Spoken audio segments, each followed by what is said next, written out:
Hello everyone and welcome back to another episode of the Monster vs. Monster here on the D&D CR Exposed YouTube channel. Having a little bit of a brain fart. It's very hot outside right now. And boy, is it going to be a hot one in this battle tonight too. Oh dear. Anyways, I'll just see myself out.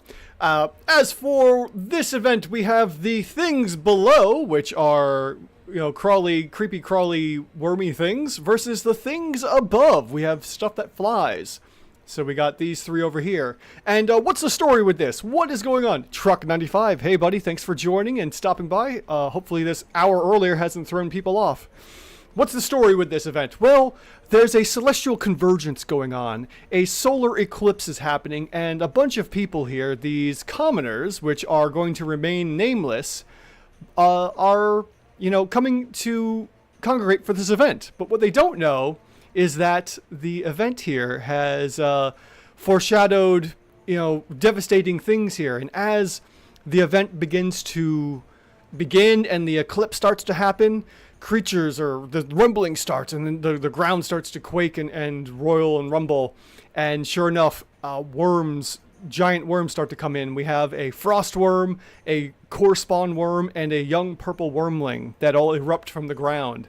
And as this terrifies the people and they start to freak out and panic, we then have some celestial bodies, not necessarily heavenly celestial, but, you know, spacely celestial bodies, come out from the above areas and swoop in on this convergence here. Maybe attracted by the rumblings and the earthquakes of the worms themselves, or maybe drawn to this particular spot for the eclipse as the adventurers and people here, these commoners, have been drawn to it.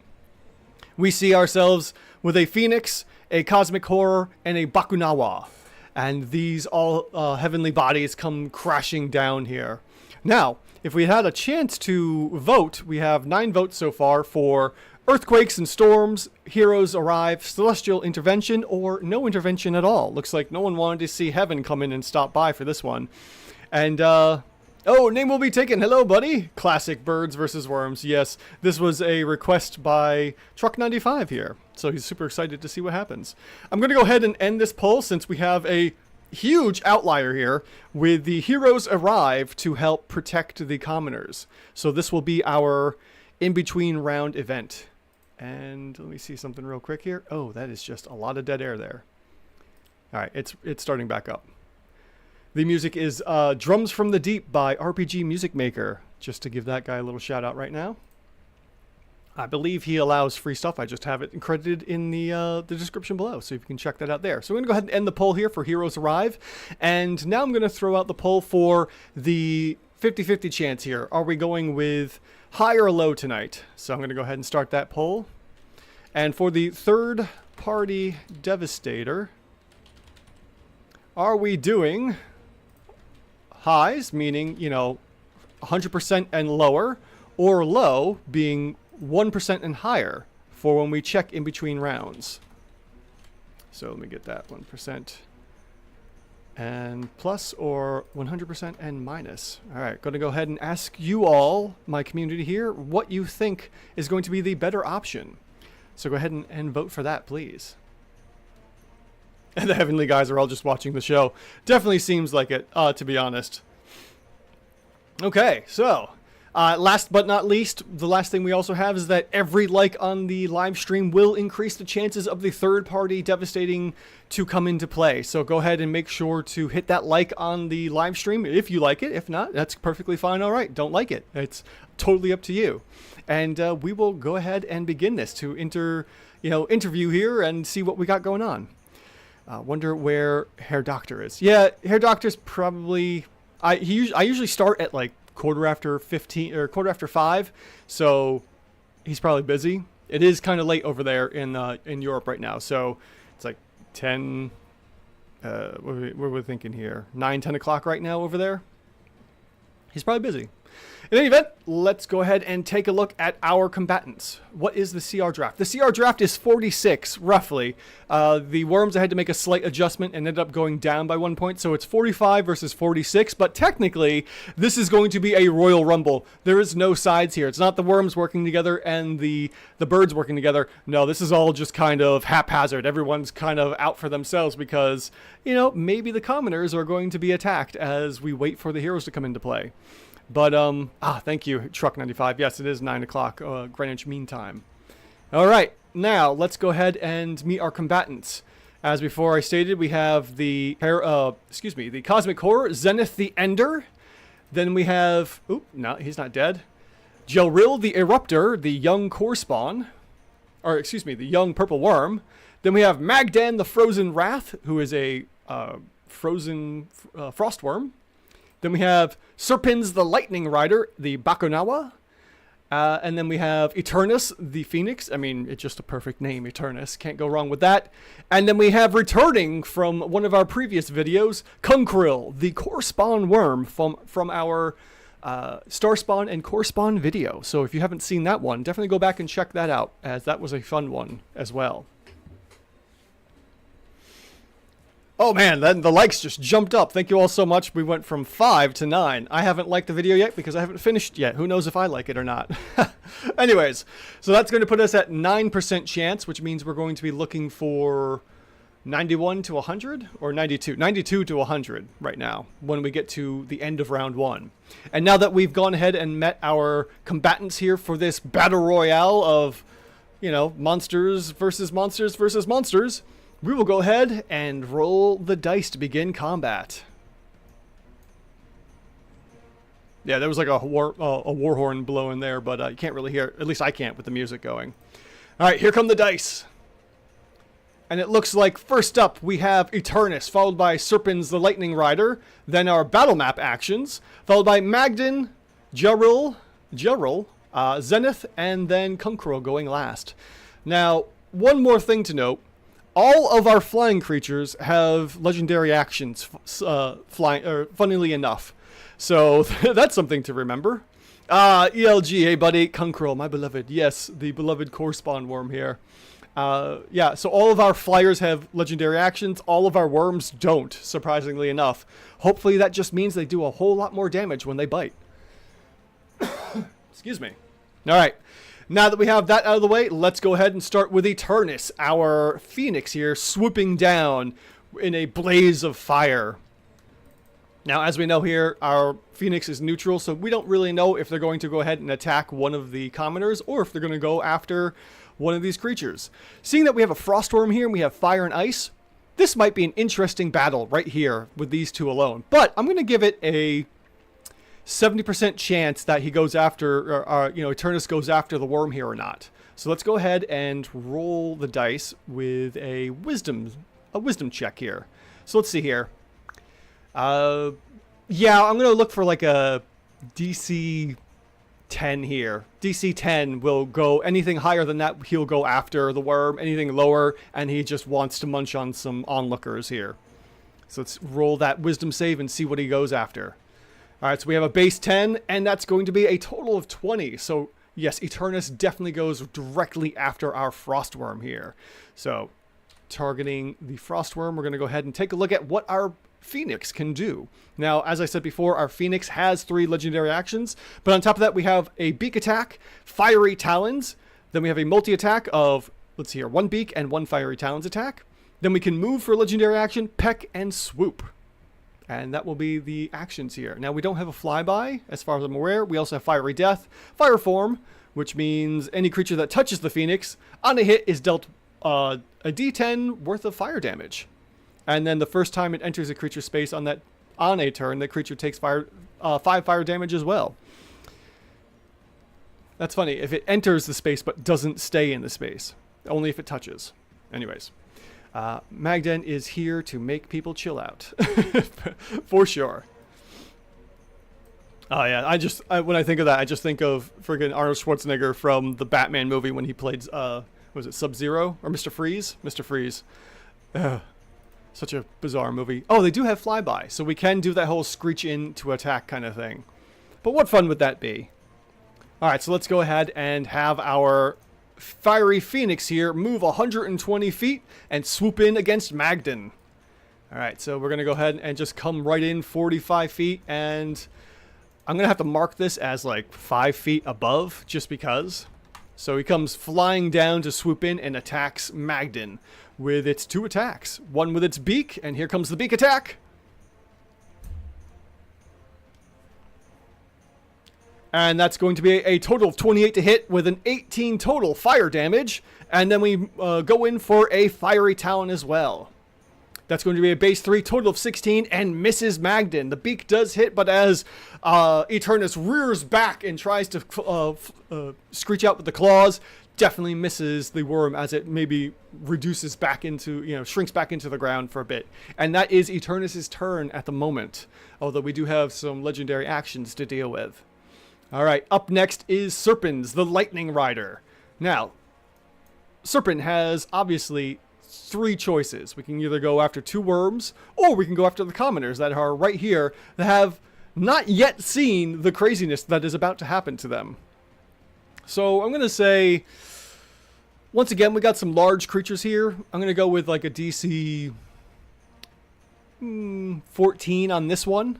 And see if they go after the worms or not. So that'll be the high will be for the worms, the low will be for the people. And with a 13, our Bakunawa goes in to munch down on some commoners. So let's go ahead and take a look here. We've got a multi-attack of 1 bite and 1 storm slam. Then we have the nimble glide, which allows us to move, I'm sure. Yes, moves up to half its speed or swims apparently. We can also do a slam, which is its own attack.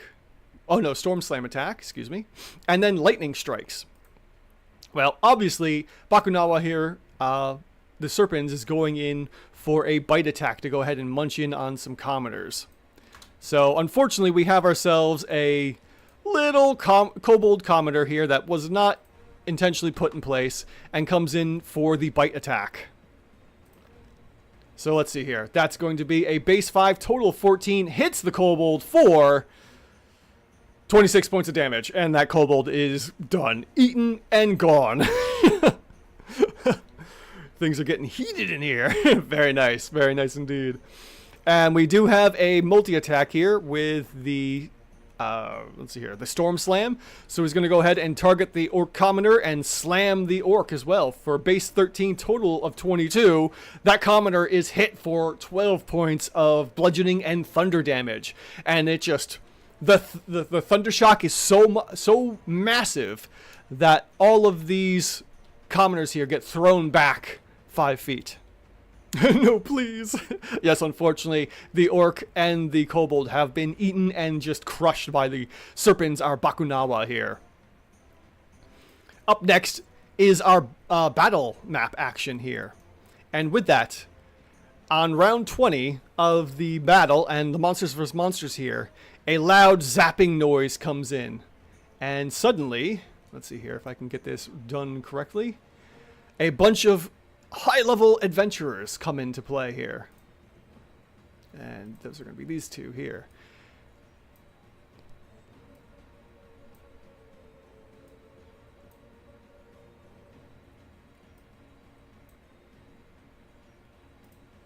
And then I'm just going to play a little... Do I have it there? Where is it? There it is. We have our little teleportation as the heroes come in to help evacuate or save the day. I don't know, with a Bakunawa right here and our Archmage, Archmage Adarin, already using their 1 spell to teleport in. Things are not going to be looking so hot there. So we'll see what happens as the things are going on. Maybe the Archmage is going to use a wall of force to help protect the adventurers while this madness is going on. We'll see what happens in a moment. As the all of the heroes, we have Archmage Adarin, Archdruid Illifer, which has to be updated here. Then we have Githzerai Anarch Dumir. And lastly, Drow Inquisitor Afrika, all come in teleporting to try and help save these commoners and get them protected. So each of them rushes over to start getting the commoners into place to protect them. Yeah, we'll do something like that. All right, so that's them, and then the other ones start rushing in. Now, this is an old guy, so he's not going to be moving too quick. Maybe this one freaks out. Not sure quite what to do. The commoners start running into place here to get protected. Yeah, that's a goblin. That goblin is just busting out. We got another slow-moving human there. Let's see here. We got another kobold that comes in. Another slow-moving human. And then some more humans over here. They're all being hurtled into the center here to try and be protected. Is it a good idea? Who knows? Alright, and that is going to basically be the first round for our heroes trying to help the commoners out. Alright, we move on to Magden the Frozen Wrath. And obviously, he's going to go ahead and attack. But before that happens, Eternus is going to go ahead and get in another attack here with the Fiery Talons as a... Actually, no, we got a peck here. With a peck, our Eternus is going in for one legendary action. So we're going to go ahead and do that. And we're going for another beak attack on Magden, the Frozen Wrath. With a base of 9, we have a total of 22, and that hits Magden for 18 points of fire damage. Alright, so that is going to be one of the legendary actions for Eternus, and then we move on to Magden's turn, who's going to turn around and start attacking. Let's see what our Frostworm here can do. Our Frostworm has a multi-attack of 2 bites, uses its trill, and makes a bite attack. Or uses its trill and makes a bite attack. So, let's take a look at the trill here. The trill emits a haunting cry. Each creature within 60 feet of the worm that can hear it must succeed on a DC 20 wisdom saving throw or be stunned for 1 minute. I mean, we were already talking about stunned in the Discord there. Might as well try this trill out. Let's see here. Name will be taken says, I can see the phoenix crossing the village to run away and just cooking all of the villagers. Oh god, that would be hilariously funny. Oh man. Okay. On top of that, we have a... Oh, we got to apply some damage to Eternus here. Because they both have damage to each other. So, Eternus hit the Frostworm twice. And unless we have any kind of attributes here that are damage immunities, nope, to cold, yes, they both deal each other some damage. So we're going to go ahead and roll this twice. 11 and 16 points of freezing damage or cold damage. So we're going to go ahead and just apply minus 27 to our Phoenix for hitting the freezing cold Frostworm here. All right, Magden is now going to take their attacks, and let's just double check here again real quick. We're going to do the trill just for the fun of it and see what happens there, and then we're going to go ahead and do the bite as well. So let's see what happens with the trill here. All right, use the feature. We're going to use trill. Okay. Eternus succeeded, which is perfectly fine. DC 20 is unhinged, yeah. A lot of creatures are going to be getting pretty well stunned here. So let me get my ruler going on here, because I want to see who else. Oh, God. So Illifer and the old man here. Oh, these 3 also get hit by the trill. All right, so they all have to... Obviously, these 2 are stunned. There's no doubt about it. They're not passing a DC 20. I don't care who you are.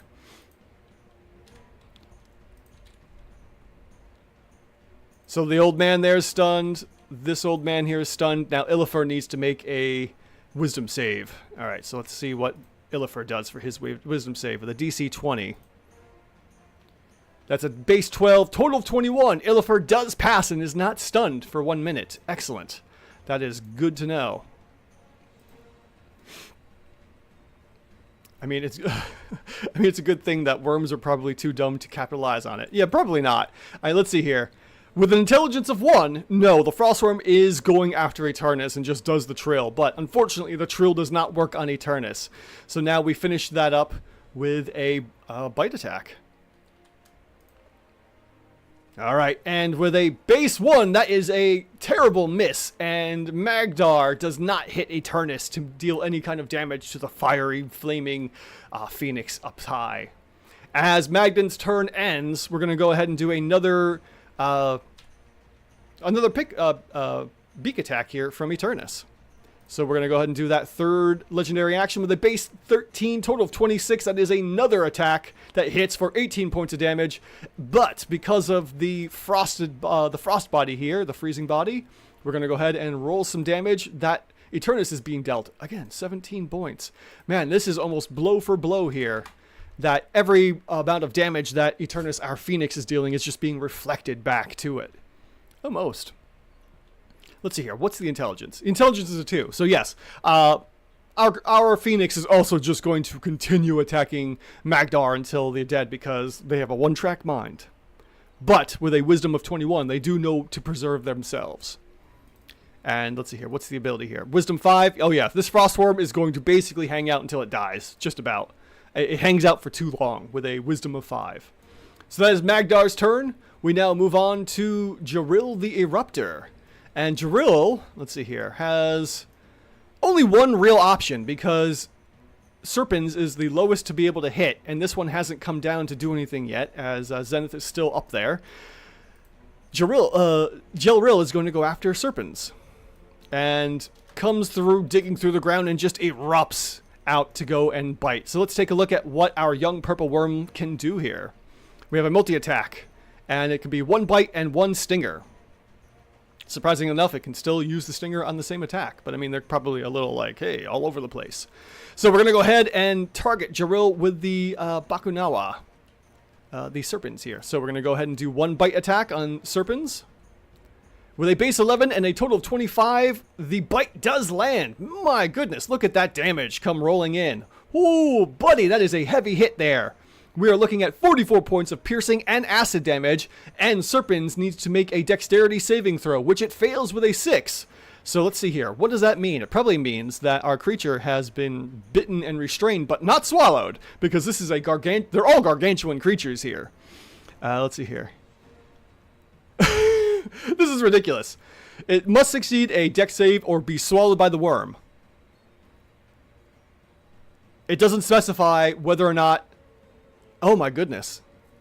I mean, it is a serpent-like worm, so in theory, the young purple worm has just erupted and is now just gobbling Serpens, the Bakunawa, into its gullet. I mean, these things are huge and massive creatures, so yeah, there is no... Oh wait, no, I'm sorry.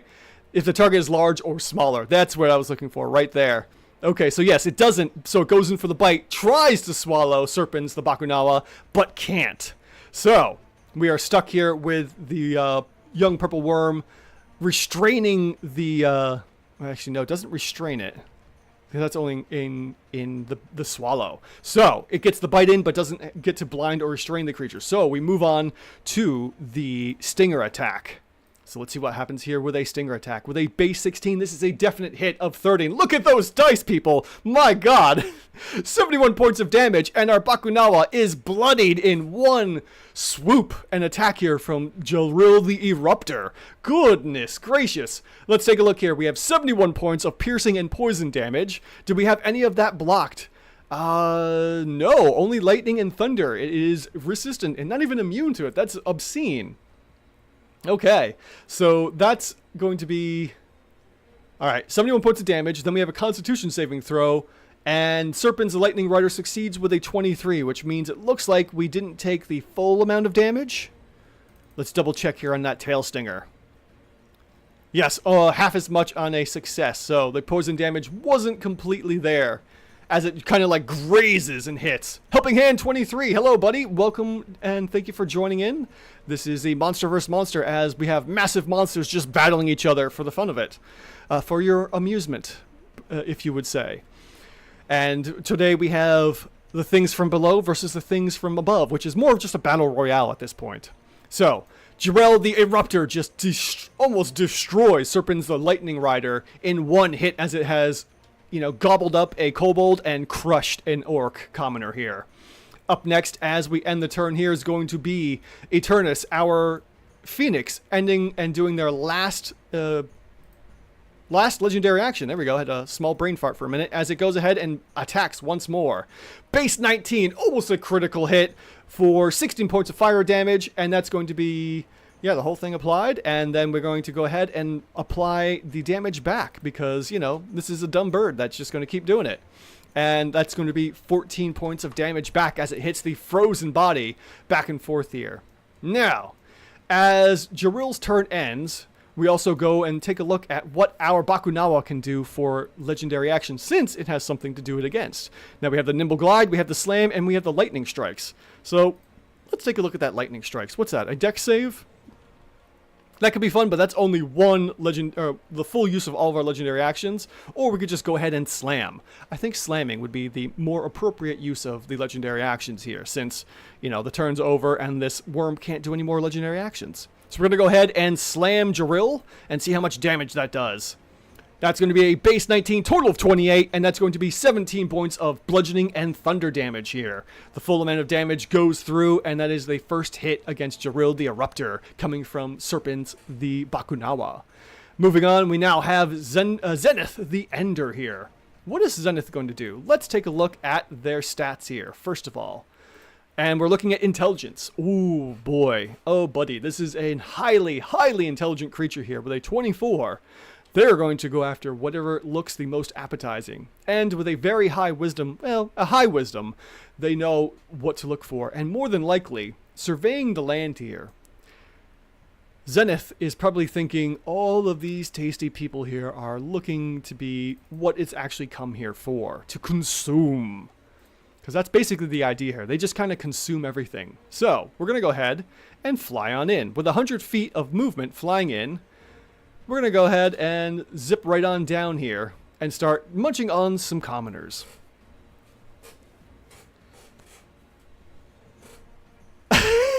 Half these guys are like named Xenoblade X Tyrants, and I'm here for it. Yeah, these are all just some wacky names that I got from fantasynamegenerator.com. Excellent stuff here. Okay, let's take a look and see what we have for a multi-attack and the legendary actions as well. We have a Psychic Whispers that it could do. The horror emits a dreadful whisper in a 60-foot radius sphere centered on itself. Each creature in the sphere that isn't an aberration must make a DC 21 Wisdom saving throw or take 33 psychic damage on a failed save for half as much on a successful one. Oh, Lord, this is bad. Yeah, it swoops in and just uses Psychic Whisper on everything. Oh, no. All right, I got to see something real quick. I want to make sure this does what it needs to do. 60-foot sphere. Range. Okay, hopefully that shows up. And do we have anything? No, we don't have an animation for this. Let's see if we can get some kind of a quick animation on this. We're going to do an aura. Spell auras. Perfect. Oof, generic healing, Hunter's Mercy Step. Shatter? Yeah, we'll just do a shatter. Okay, hopefully that does what it needs to do here. So, we're going to go for the Psychic Whispers here. And let's see what happens. Where are you hiding? Psychic Whispers, there we go. So, it's centered on itself, and good lord, that is a lot of targets. Alright, people, prepare for the rolls.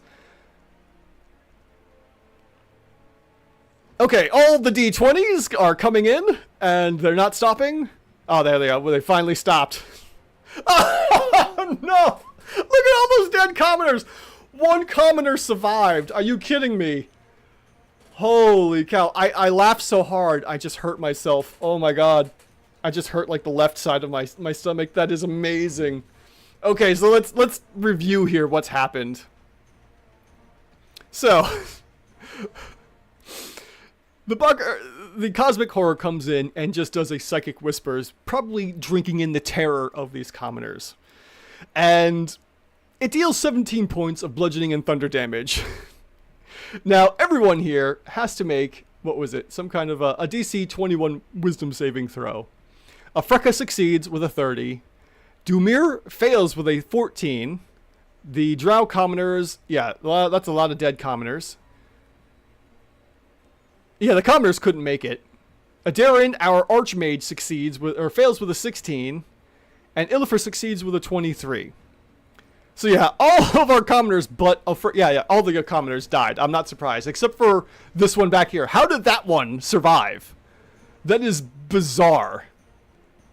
Let's see here. Where is that one? I want to see that guy's dice roll. Somehow he lived. So we have 2 surviving commoners that were the only ones to make it through. This is so funny. Words can't even right now. This is ridiculous. Okay, so that's Zenith's turn. We're going to go ahead and end the Zenith's turn. Let me get rid of these effects here. Hopefully this will stop. Oh, goodness gracious. That's not going to stop, is it?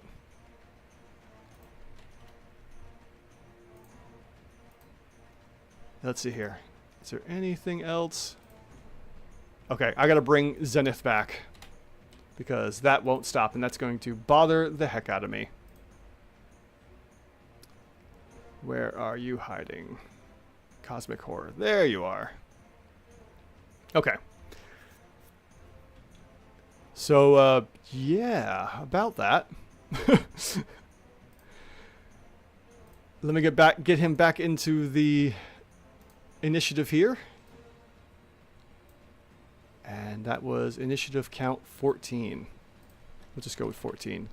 Puts it right where he needs to be. All right, so as our Cosmic Horror's turn ends, and that was Zenith. I can't remember his full name, unfortunately. If someone remembers what his full name is, please let me know. What was it, the Ender, I think?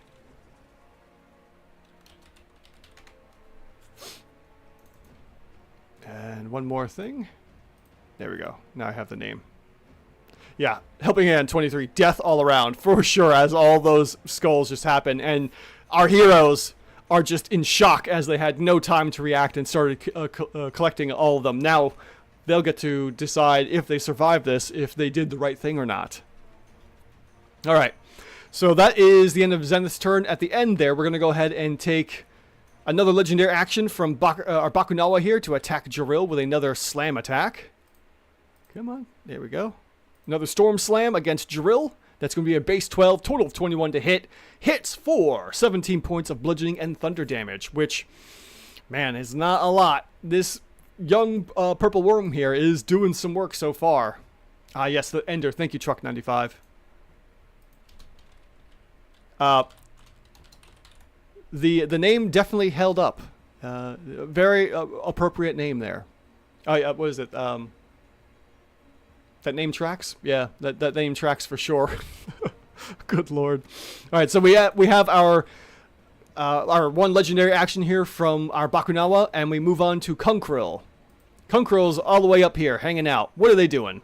Well, they don't really have sight to see the people up here on top, so they don't really know what's going on. They could either go after the Frostworm, or they could go after the Bakunawa. And it's kind of, tied here. So let's take a look here. We've got a 6 intelligence and an 8 wisdom, so they're just gung-hoing for one thing.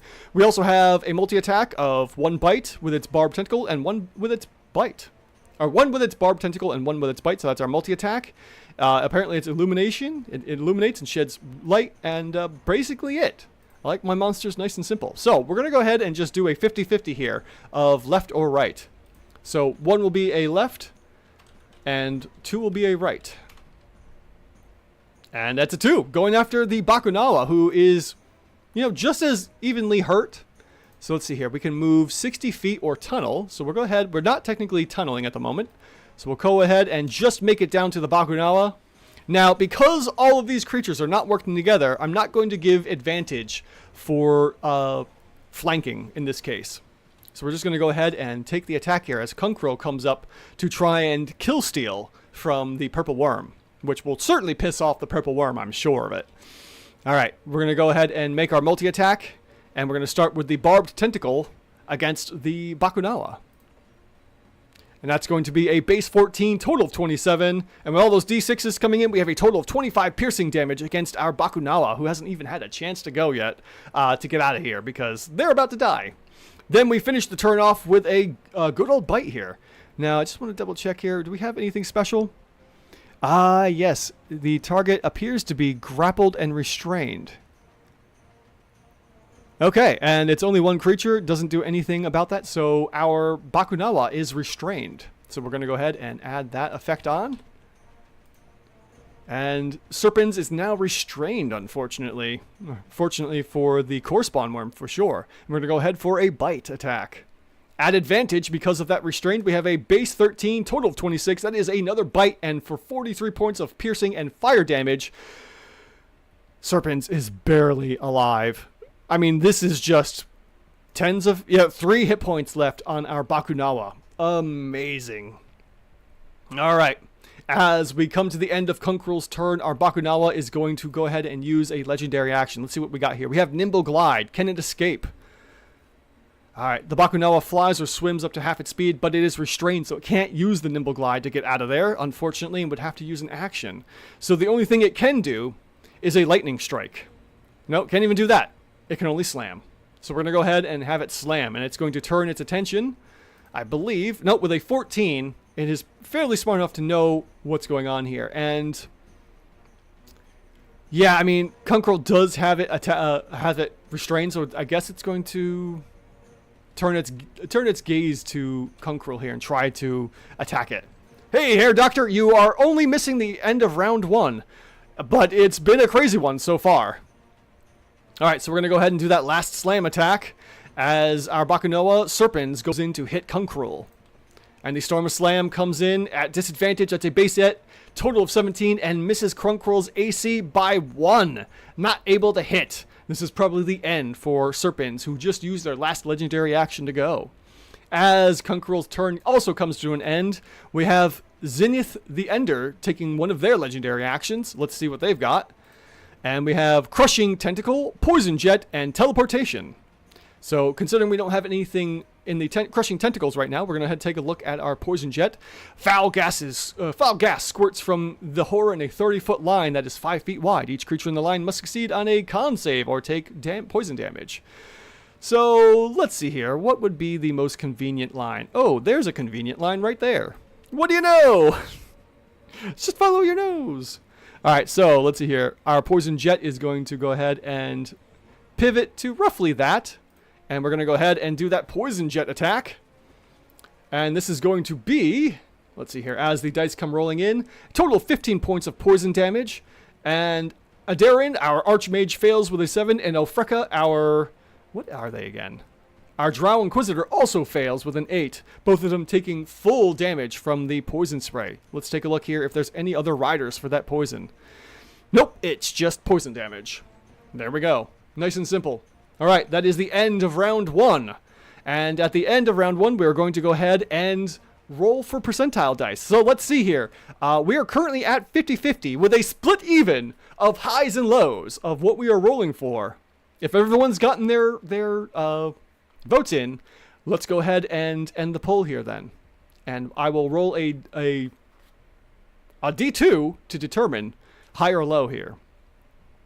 All right, and with the poll coming to an end, we are rolling a D2 here. So 1 will be low, 2 will be high. And with that, we have a 1. So we are going low. All right. And as I finish up that poll, we're going to say here, who's taking the win on this? We're going to go with from above, from below, that third party option. All right, here is your choice of who's going to win this one. I mean, so far it's been an interesting game. I can't even tell at the moment who's going to win this at all, to be honest. All right, and we got a 1. We are rolling low. So now we're going to go ahead and check our D100 for this event. Anything from 1 and up with a total of 12 likes on the video. We're doing 1 to 12, yeah. So 1 to 12% will bring in our third party. Here comes the roll. And with an 86, we do not get any third party interference from this eclipse that's going on right now. All right, end of round 1. We go to the top of round 2. Eternus's legendary actions. Reconnect, renew. And we're going to go ahead and take a look if there's anything else crazy that we can do here. Oh, we do have Firestorm. I forgot about that. Oh, yeah, no, that, I already knew about that. I was looking for something else. A siege monster. No, okay, I was looking for like a devastating, AoE or something. But no, our our Phoenix is just going to keep attacking the Frostworm like a dope. Alright, here we go. So we're going to go in for the Bite and for the Talons. So first off, we go for the Bite. No, we're going to go for the Talons. I mean, thematically this makes sense. So the Talons, if they catch on, they'll go in for the Bite. So yeah, we're going to do a Talons first. And that's going to be base 13, total of 26, which does hit this time for a total of 20 points of fire damage. And it looks like we have some kind of... What do we got going on here? Minus 40. Why does that say minus 40? Oh, we have damage vulnerability. I did not catch that. We are actually taking, it looks like, full damage here. Or more damage than we should be taking. Okay. That's why our Phoenix is doing so much damage. Surprising. Okay. Moving on. That is the fire damage to our Frostworm. We're going to go ahead and take a 3d6 in damage to our Phoenix. The Phoenix takes 13 points of damage here, so it's actually been doing a lot less than I was expecting back and forth here, and then goes in for that beak attack. The Phoenix is just really hot and mistook the worm for a Freezy. I mean, yeah, who doesn't like a good freeze pop or a Freezy during hot days?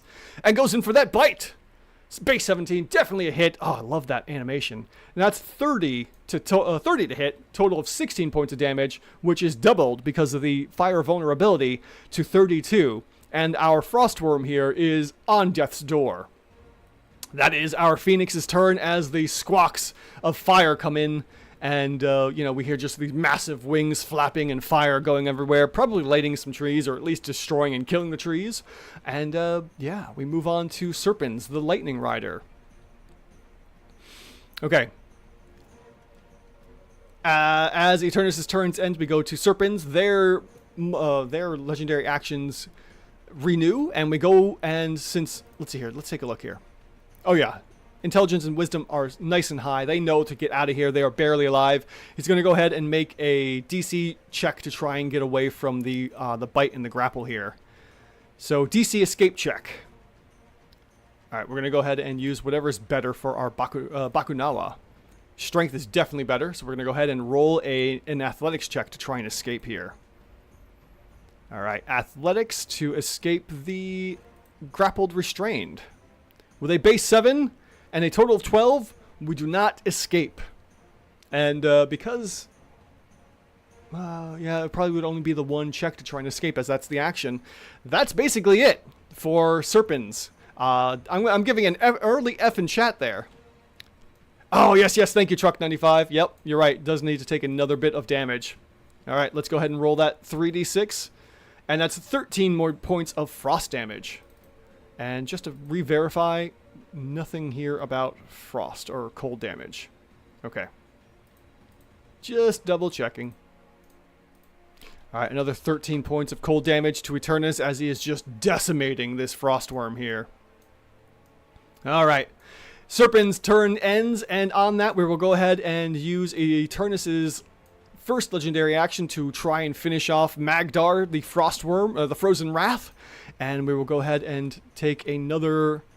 Talon. Beak attack. Alright, base 17. Oof, that big old swoop. Total 30 again for 28 points of damage. Magdar is on the ropes here, folks. Just about dead here. And we will go ahead and return the favor with 3d6 of cold damage. For 6. There you go. 6 points of damage. Okay, that is...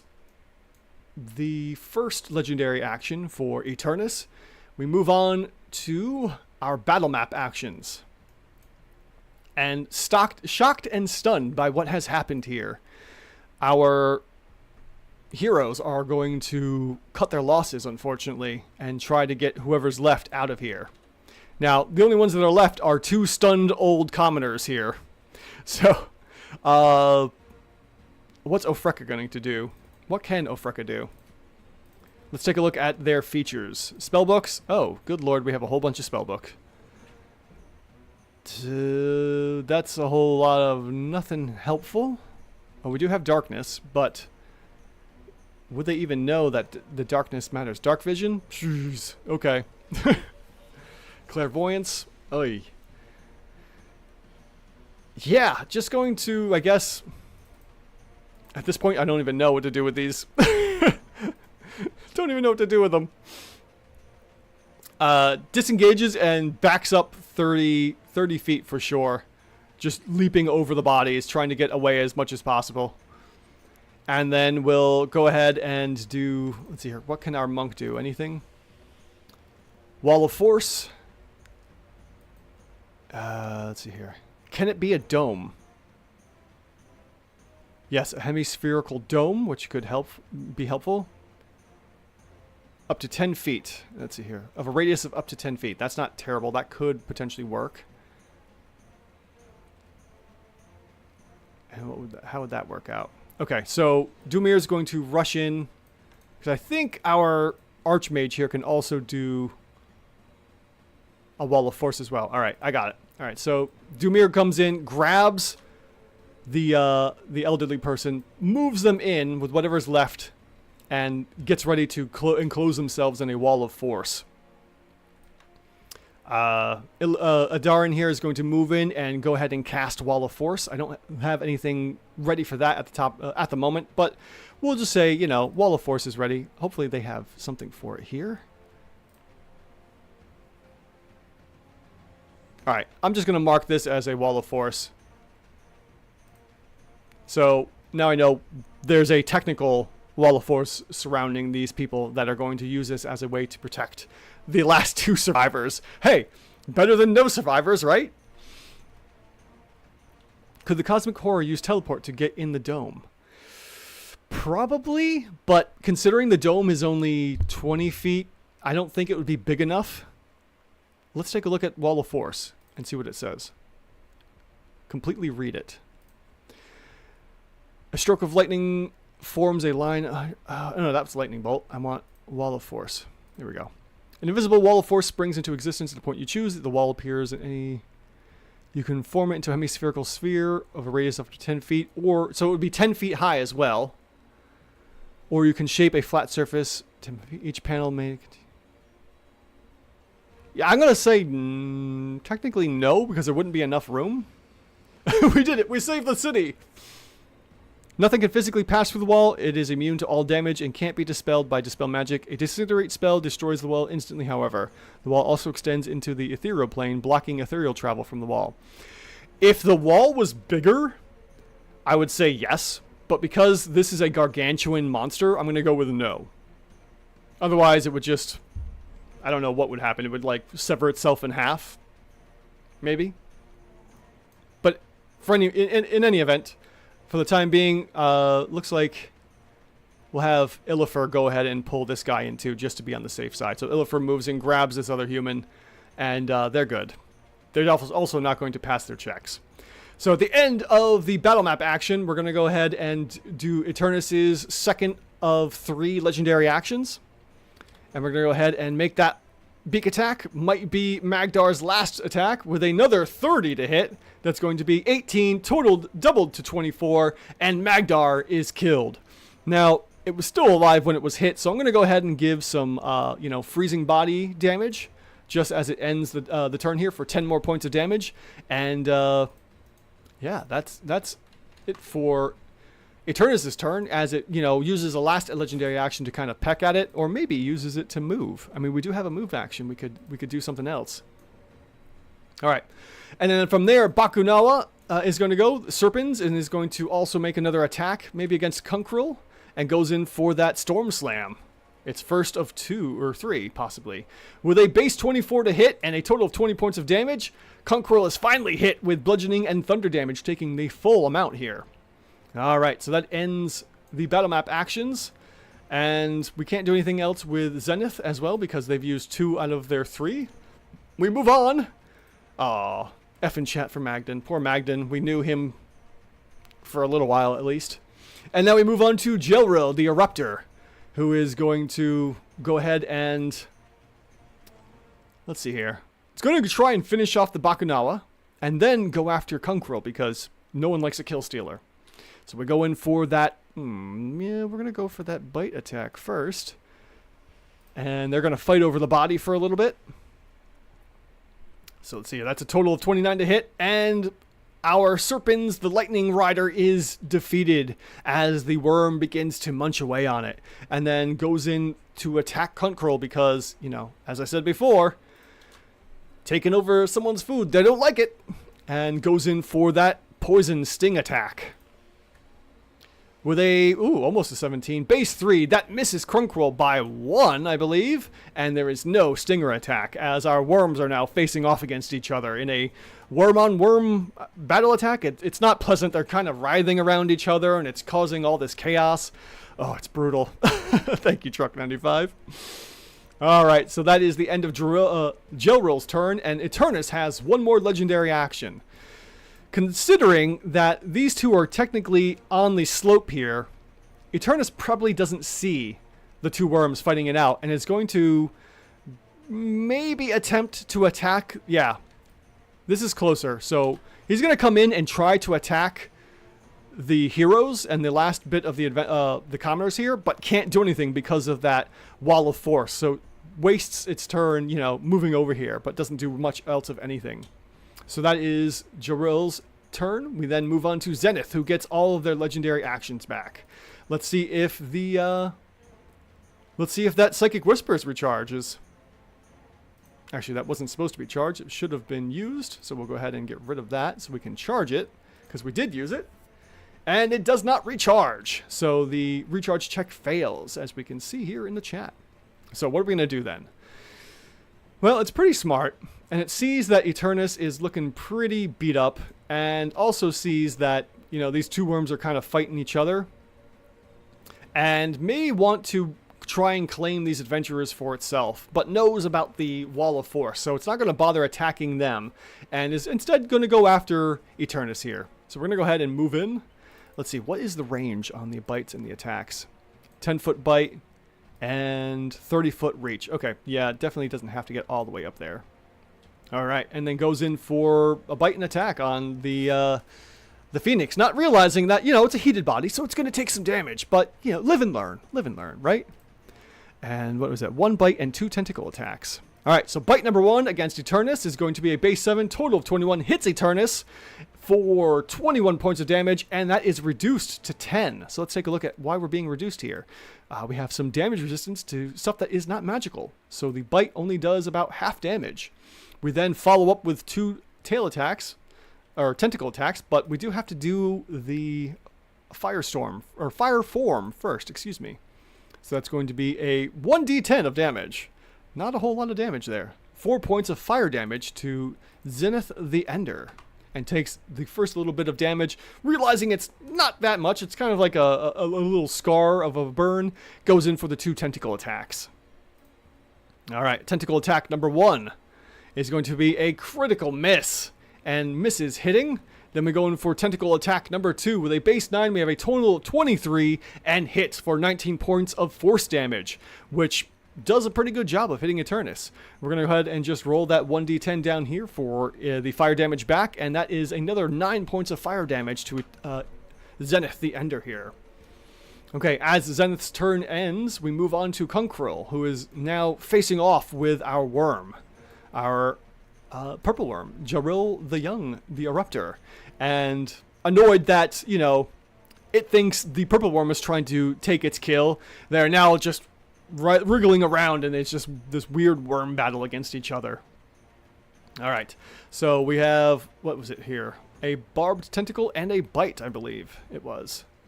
Yes, one of each. Okay, so it's going to go in for the tentacle attack first, and that's going to be a, looks like 20 to hit, which does indeed hit for 21 points of damage, which should restrain our purple worm here. Yes, it is restrained. I think. Wait, why did that now go off? Oh, it just is restrained. Okay, cool. So let's go ahead and get that restrained in.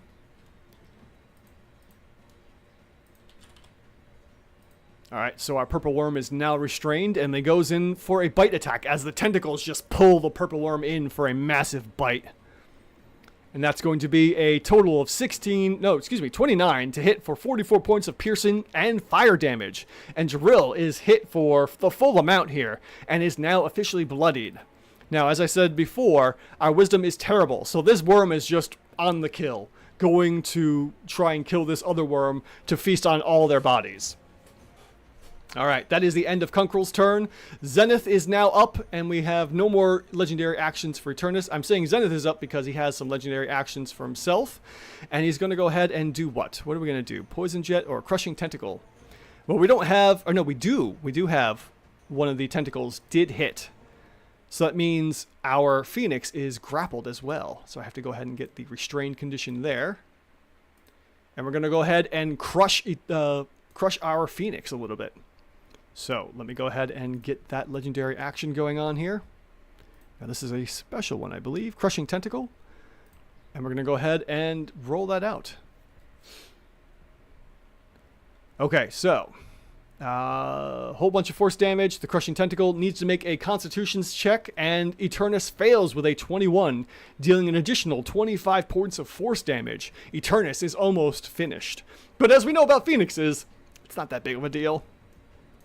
Alright, that is the end of round 2. And since we had to do the roll check here, we are going with a, let's see here. What is our likes at? We're still at 12. So that means a 1 to 12 will get us a third party just destruction check here for this solar eclipse that's going on. And we have a 24. Ooh, so close. Getting closer though. We needed a 12 or lower and we hit a 24. Ugh, almost there. Okay, but nothing nearly as close as the last one that was off by 1, which was bonkers.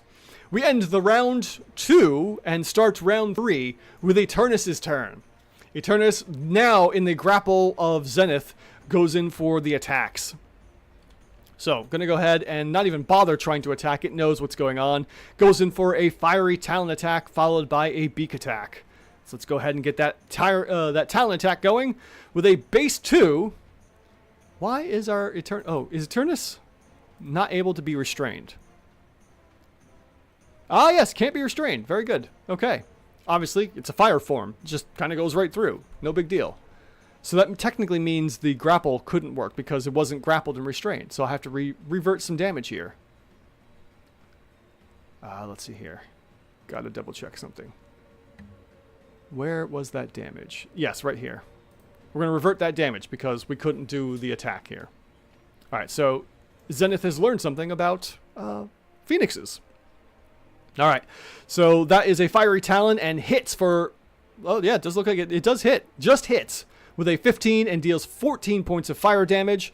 And now that we have the Fiery Talons going on, let's just double check something. Alright, we go in for the beak attack. Who's winning? Yes. Who's winning? The heroes are winning right now, I think. Okay, so with that, we go with a beak attack of 21, hits for 17 points of fire damage, barely making a scratch in Zenith the Ender here, and that is the end of Eternus' turn. With one legendary action left on Eternus here. Or no, was that all 3? The Crushing Tentacles, the Poison Jet. Oh, yeah, alright, let me just revert that. Okay, we had... The Crushing Tentacles didn't work, so we're going to go ahead and do a Poison Jet attack, which would have been the last one left over. We're going to go ahead and do that next to finish off the legendary features. And tries to deal damage this way instead. Now, with a Constitution save of 21, Eternus fails with a 19 and takes 15 points of poison damage. But takes no poison damage at all because, well, it's fire. How would fire be, not resistant or immune to poison damage? And I think Zenith is now getting frustrated by the fact that only its attacks can do anything to this Phoenix, surprisingly enough. Alright, we move on to our battle map actions. And let's see here. What are they going to do? First of all, I want to get rid of that template there. That template's going away. Alright, so unfortunately... Our heroes only had 1 teleportation to use. Or no, maybe they have 2. Let me see here. I think they have another one. Oh yes, we have an 8th and 9th level spell. Yeah, our heroes just teleport. They're getting out of here. They're taking everyone with them. So, using a higher level spell slot, Adarin collects everyone up and teleports them all out as an action. Saving everyone that they can. And they are out. And now they are together to plane shift. Yes, exactly. They all are gone. And that is a success for our higher level heroes here. They have successfully saved some commoners. Maybe not nearly as much as they wanted, but you know, what's done is done.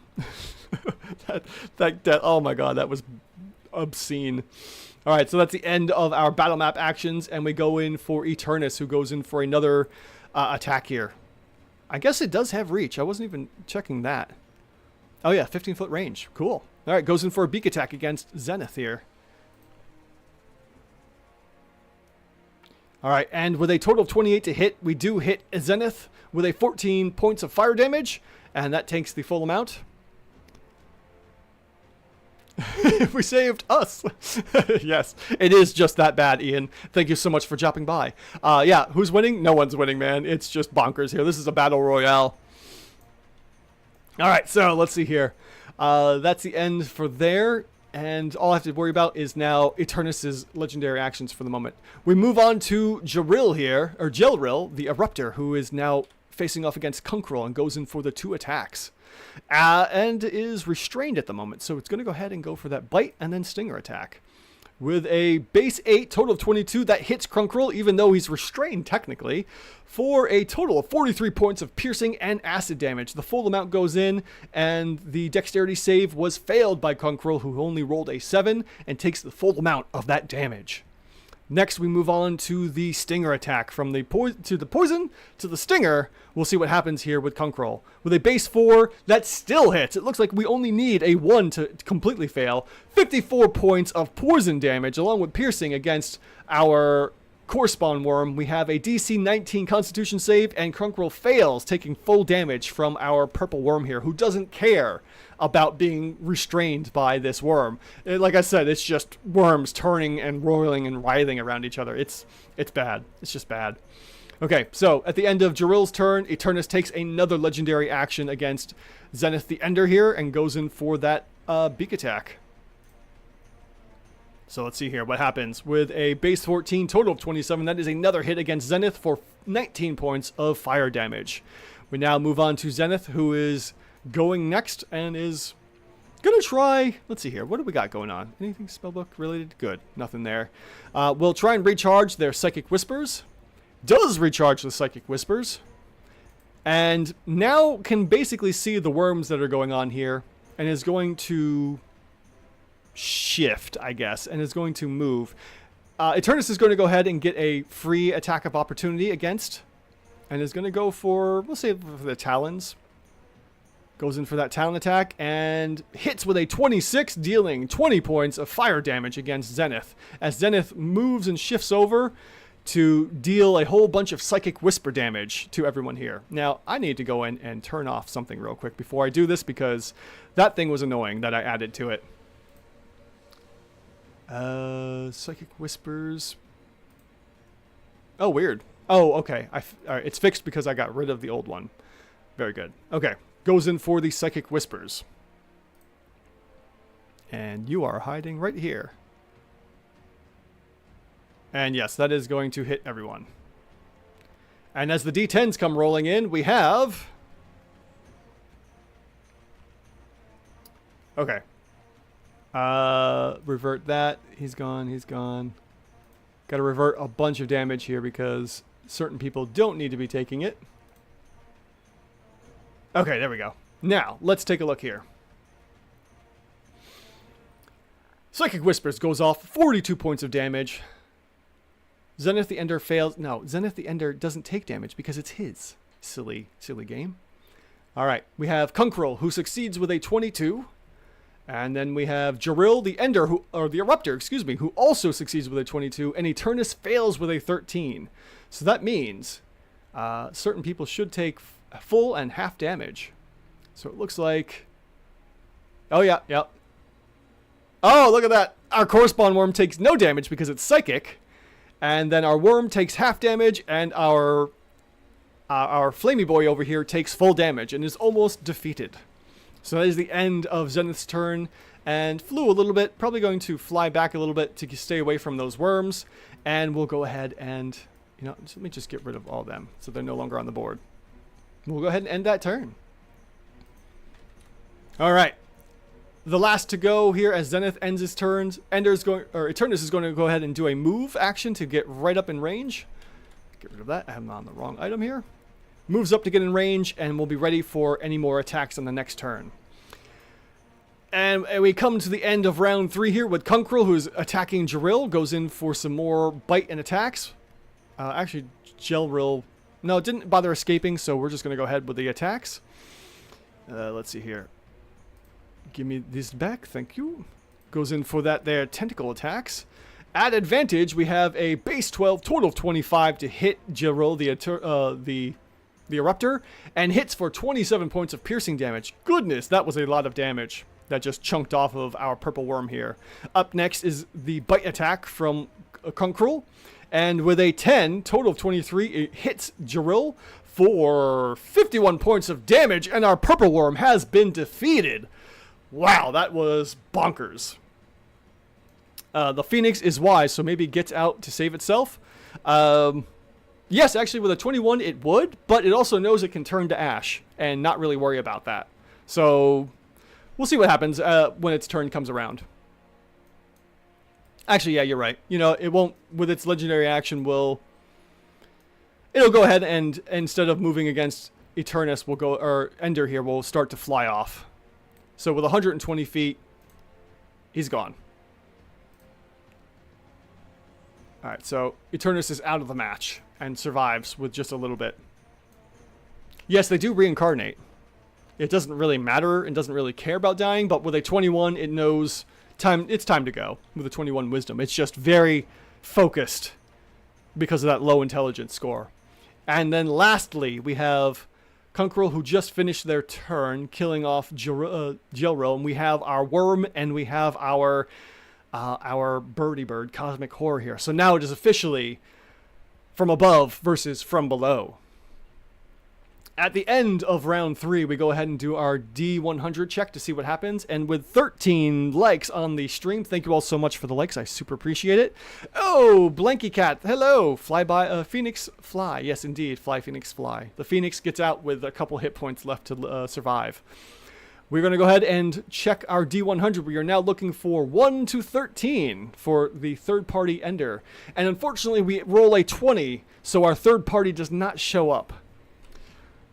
Battle of the big, long weirdos. It really is at this point. Okay. Top of round 4, we have all the way back down to Zenith. Let's see here. Zenith is eyeballing the core spawn worm here. And sees that it's almost bloodied. Gonna go ahead and do a recharge check, though. Let's see if it gets the Psychic Whispers back. Does not get the Psychic Whispers. And we'll go ahead and fly on over to, you know, little poke. Let's see what's going on here. How's your neighbor? All right. Oh, wait. I want to get that marker going. Goes in to fly on over and say hello.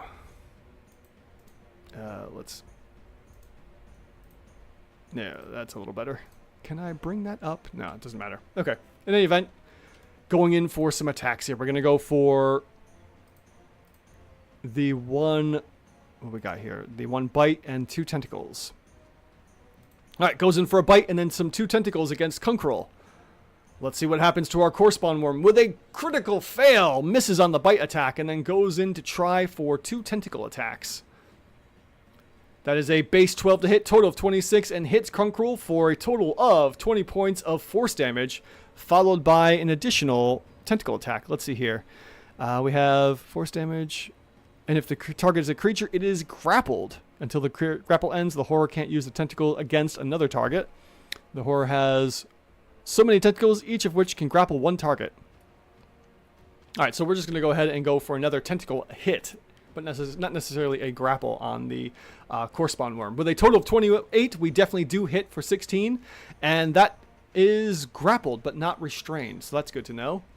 So we'll go ahead and add in a grappled as well for our core spawn worm here. All right, end of the turn there. Kunkril goes in for a bite and tentacle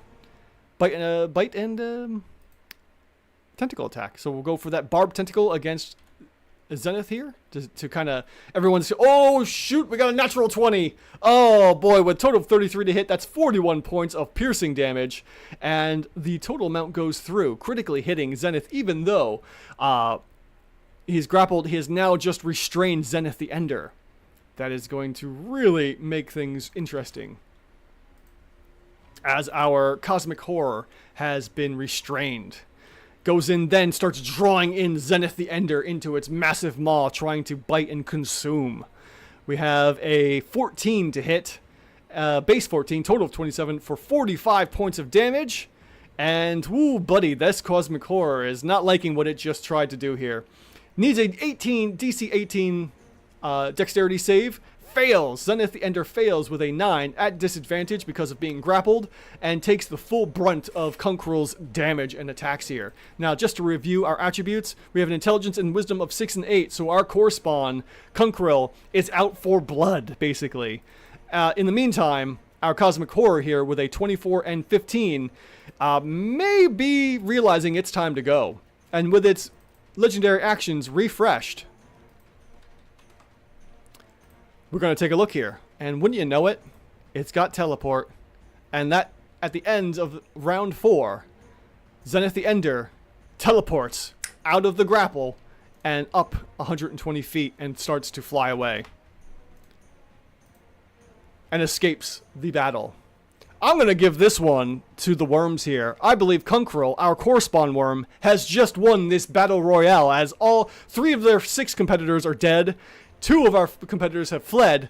Kunkrul takes the win on this one. Let's take a look here to see who thought would win this one.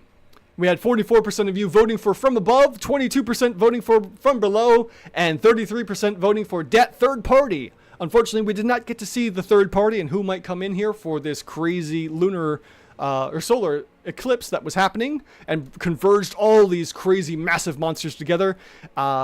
We have the end of our poll, and from below has won this Battle Royale Monsterverse monster here on the D&D CR Exposed YouTube channel. Thank you all so much for joining me. Let us go over the business here as we finish up this Monsterverse monster here. ELG, Kunkrul, my beloved, I am vindicated. Yes. Yes. Our correspondent wins another battle. Wins yet another battle for the corresponds. Amazing. Props to the corresponds indeed. So, for the business here, the virtual tabletop of choice, as many of you have heard before and those who have watched it all the way to the end, is Foundry VTT. It is not a service, it is a one-time purchase, and you will make your money back within 3 to 6 months based off other services like Roll20, Fantasy Grounds, and a bunch of the other ones that are just coming out now. The music is Drums from the Deep by RPG Music Maker. The link should be in the description along with all the others. The battle map here was selected by my community on Discord, so if you're not a part of the community, leave a comment. I will get you a Discord link to get you in there because I want to avoid spammers and bots and whatnot. And you can also help vote on the maps because this one was voted on by the party. We selected the neutral party battle map here for this event and also helped with some other things as well. And then what's left? The names were generated by fantasynamegenerator.com. I dropped that one a little bit earlier on, and I believe that's it. Sadly, no custom tokens from Hair Doctor. Check out last week's video. That one had a whole load of custom tokens from Hair Doctor. As always, thank you so much for that. Hair Doctor says, early bird gets the worm. Well, last time I checked, worms and bazookas, for sure. I mean, if you've seen Worms Armageddon and all the Worms games, ooh, don't trust a worm at all. Don't trust a worm at all. So, thank you all so much for watching this crazy Monsterverse monster. I'm going to start planning next week's Monsterverse monster on the Discord. Come join us if you want to help figure out some monsters or where it's going to happen. Some of the the between round interference and all the other events that go on here. It's a hoot. Come and join us. It's so much fun. Anyways, thank you all so much for joining me. This is me, Andrew, as always, asking the question, are your encounters even rated? Thank you all so much for joining me, and we should be playing Pathfinder 2nd Edition tomorrow. Why not stop by at 6 p.m. Eastern Standard Time, Eastern Daylight Time, to see how that goes. Thanks again, and have a great rest of your day.